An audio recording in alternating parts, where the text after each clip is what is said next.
सबसे बड़ी खबर है देश में राम मंदिर में चोरी। लेकिन सोचिए, सारा ठिकरा टिन्नू यादव के सर पे फोड़ा जा रहा है। चंपत राय विशुद्ध रूप से राजनीतिक आदमी है, प्रोफेसर रहे, उसके बाद आरएसएस बीएचपी के लिए काम किया।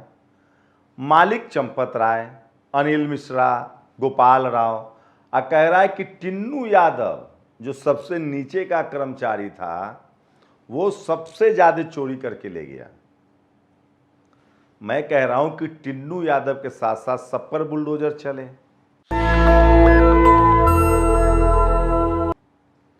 ये मतलब सोचिए, इस देश में क्या चल रहा है। इस देश में दलित पिछड़ों के लिए कितना बड़ा कब्रगाह है ये मीडिया।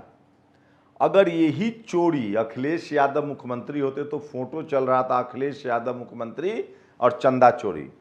मैं दावे के साथ कहता हूं अखिलेश यादव को इस्तीफा देना पड़ता। मायावती जी मुख्यमंत्री होती, उनका इस्तीफा ले लेते ये लोग।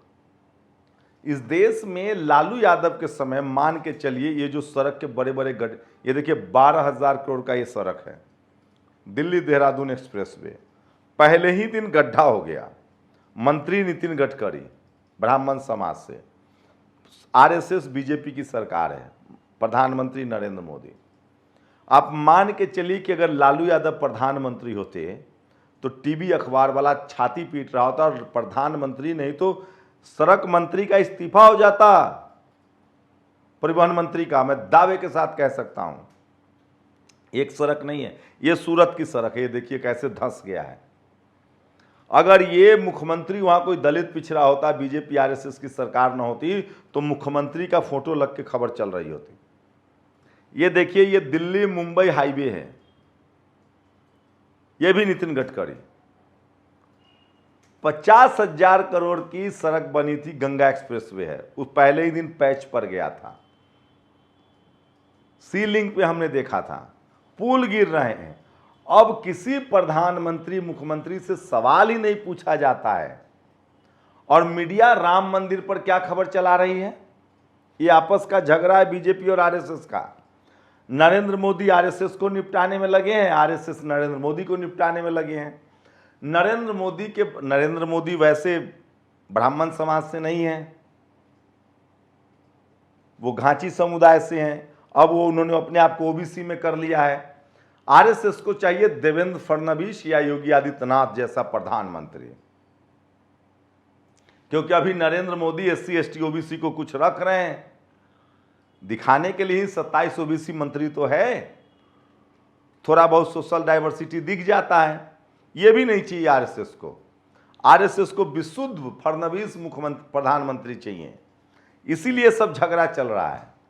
आरएसएस को कंट्रोल करने के लिए खबरें लीक करवाई गई राम मंदिर की, नहीं तो खबरें छुप जाए। और आरएसएस जो है वो खबरें चला रहा है कि देखिए मोहन यादव ने जमीन खरीद लिया। जो नरेंद्र मोदी के करीबी लोग हैं, मुख्यमंत्री या मंत्री, वो निशाने पर हैं आरएसएस के। और अब बीजेपी ने आरएसएस के खिलाफ, लेकिन टीवी अखबार जो है वो ओवरऑल इस देश के जनता को बरगला रहा है। इथेनॉल देख लीजिए कितना बड़ा मुद्दा है। एक पेट्रोलियम के अधिकारी ने कहा कि इथेनॉल की वजह से एवरेज 30% कम हो जाता है। 25 का एवरेज देने वाली कार 10-12 एवरेज दे रही है। नितिन गडकरी को पता नहीं क्या मजा है कि इथेनॉल इथेनॉल इथेनॉल इथेनॉल करते रहते हैं। मतलब इतना बड़ा, सोचिए दुनिया भर के देश इथेनॉल से गाड़ी चलाते, क्या जरूरत थी पेट्रोल की और डीजल की? तो सोचिए इस देश में चल क्या रहा है। चारों तरफ लूट मची है, बड़े बड़े प्रोजेक्ट में लूट मच रही है। हाईवे तक में सोचिए, मतलब 12,000 करोड़ में। और ये भ्रष्टाचार नहीं है। भारतमाला प्रोजेक्ट में जो 5 लाख करोड़ का प्रोजेक्ट था उसको बढ़ाकर 10 लाख करोड़ का प्रोजेक्ट कर दिया गया है। ये सीएजी की रिपोर्ट है। उसी रिपोर्ट के हिसाब से लोग अपने हिसाब से रूट बढ़वा ले रहे हैं। बिहार में तो खबर आई कि एक हाईवे का, पूर्णिया बिहार एक्सप्रेसवे का रूट चेंज करवा दिया गया। लूट मची है, लूट चारों तरफ देश को लूटा जा रहा है। इस देश में नहीं भी कमाते हैं सोचिए, ये लोग जो बोलते, इस देश में जो 4 लाख तक कमाता है उस पर कोई टैक्स नहीं है, 4 लाख से 8 लाख पर 5% टैक्स है, 8 लाख से 12 लाख पर 10% टैक्स है, 12 लाख से जो 15 लाख कमाता है उस पर 20% टैक्स है, 15 लाख से जो 24 लाख कमाता है उस पर 25% टैक्स है, 24 लाख से जो ऊपर कमाता है उस पर 30% टैक्स है। वो टैक्स पहले कमाने वाले का कर रहा हूँ, कमाने वाला भी देखिए, सलाई खरीदिए, चाय पीजिए, जीएसटी दीजिए, कपड़ा खरीदिए, मोबाइल कुछ भी खरीदिए, जीएसटी दीजिए। दुनिया का सबसे ज़्यादा टैक्स लिया जा रहा है इस देश में। रोड गड्ढा में लोग गिर रहे हैं, बिजली आ नहीं रही है। इस देश का कोई आदमी नहीं जो टैक्स नहीं देता है। और सरकार का क्या काम था? स्कूल कॉलेज, 1 लाख स्कूल बंद हो गए। आपके बच्चे को न स्कूल न अस्पताल, न इस देश में सरकार स्कूल चला रही है न अस्पताल चला रही है।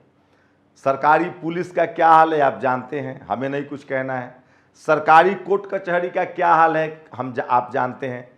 सरकारी कर्मचारियों का क्या हाल है, बिना घूस का आपका काम हो जाए तो पता नहीं, कलेक्टर साहब का ही काम होता होगा। सरकार कर क्या रही है, दे क्या रही है? और ये सब पत्रकार सवाल ही नहीं पूछ रहे हैं। कोई है इस देश में जो टैक्स नहीं देता है? भारत दुनिया का सबसे ज्यादा टैक्स स्लैब वाला देश है।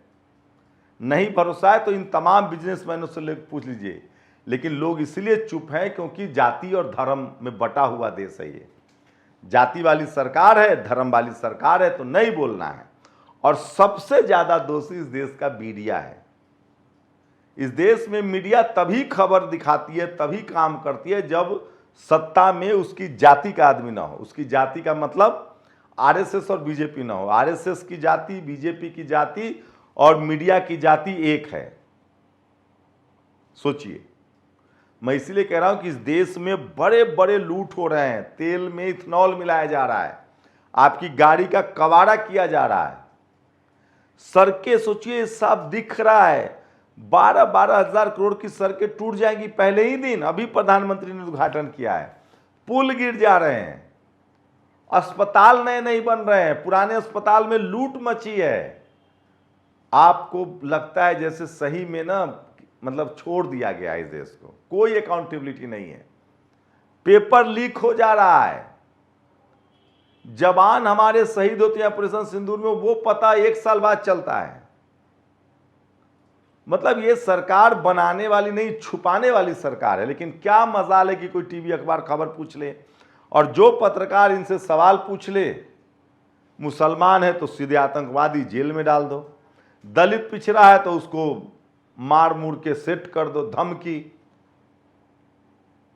इस देश में सिर्फ और सिर्फ 10% लोग जो हैं वो सुरक्षित हैं। उनके बच्चे विदेश पढ़ रहे हैं, इस देश में भी वो मजा काट रहे हैं। बड़े बड़े कॉन्ट्रैक्टर हैं, कोई कहीं से बोलने के लिए तैयार नहीं है। देश सचमुच देश को लूटा जा रहा है, और इसके लिए कोई जिम्मेदार है तो वो टीवी अखबार सबसे पहले, उसके बाद संवैधानिक संस्थाएं जहां से कोई आवाज। संवैधानिक संस्थाएं क्यों है? सीएजी क्यों बनी थी? करिए प्रेस कॉन्फ्रेंस जैसे मनमोहन सिंह के समय करते थे।